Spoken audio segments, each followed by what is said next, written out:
পবিত্রতম স্থান, যার প্রতি সম্মান প্রদর্শন এবং সম্মান রক্ষা করা মুসলমানদের ঈমানী দায়িত্ব।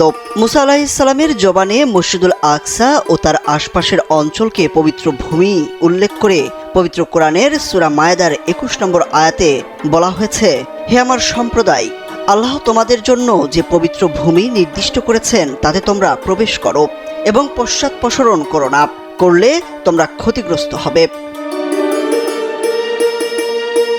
ফিলিস্তিন এতই মোবারক ভূমি যে আল্লাহ তাআলা একে ইসরা ও মেরাজের ভূমি বানিয়েছেন। ফিলিস্তিনের বাইতুল মুকাদ্দাস থেকেই নবীজির মেরাজের শুরু হয়েছিল।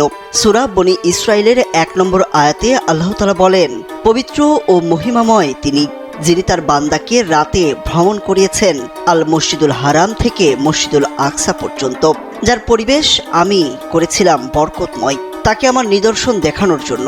তিনি সর্বশ্রোতা, সর্বদ্রষ্টা। সত্যের পক্ষে বিজয়ীদের ভূমি হবে ফিলিস্তিন।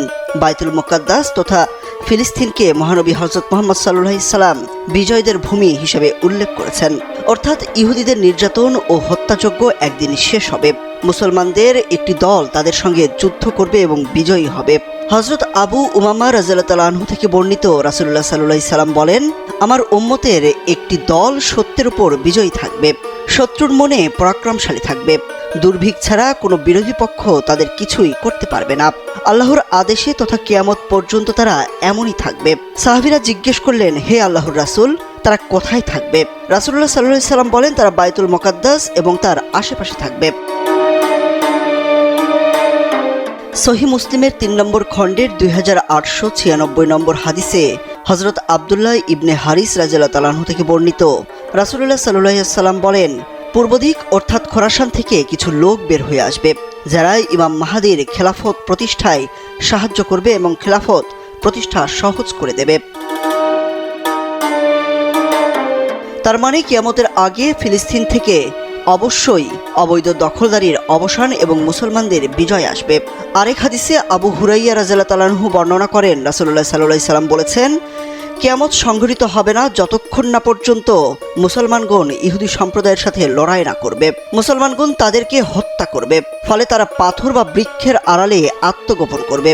তখন পাথর বা গাছ বলবে, হে আল্লাহর বান্দা, এই তো ইহুদি আমার পেছনে, এসো তাকে হত্যা করো। আল্লাহ তাআলা মসজিদুল আকসাকে দাজ্জালের হাত থেকে রক্ষা করবেন। হাদিসে এসেছে, দাজ্জাল পৃথিবীতে ৪০ দিন অবস্থান করবে, তার রাজত্ব সর্বত্র বিস্তার লাভ করবে।